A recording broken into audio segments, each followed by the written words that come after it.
लाडकी बहीण योजनेवरून सत्ताधारी आणि विरोधक आक्रमक असताना आता सत्ताधाऱ्यातच जुंपली आहे। शिवसेना शिंदे गट आणि राष्ट्रवादी अजित पवार गट यांच्यात ठसन निर्माण झाली आहे। महायुतीतील मंत्री आमने-सामने आले आहेत।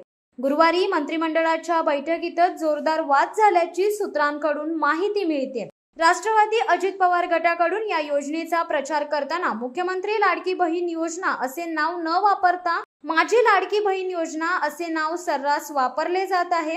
हाच मुद्दा शिवसेना शिंदे गटाच्या मंत्र्यांनी उपस्थित करून राष्ट्रवादी विरोधात जोरदार नाराजी व्यक्त केली आहे। या योजनेचे नाव बदलणे हा चुकीचा प्रकार आहे। आगामी निवडणुकात याचा फटका बसू शकतो अशी भीती शिंदे गटाच्या मंत्र्यांनी व्यक्त केली आहे।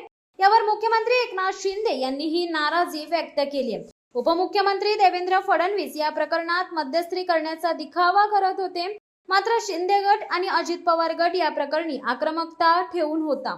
एकंदर महायुतीमध्ये अंतर्गत धुसफूस जोरात असून सर्व काही आलबेल आहे असे नाही। शिवसत्ता टाइम्स न्यूज ब्युरो, मुंबई। दे धडक बेधडक वृत्त देणाऱ्या आपल्या शिवसत्ता टाइम्स न्यूज चॅनलला लाल बटन दाबून सबस्क्राईब करा आणि बेल आयकॉनला क्लिक करायला विसरू नका।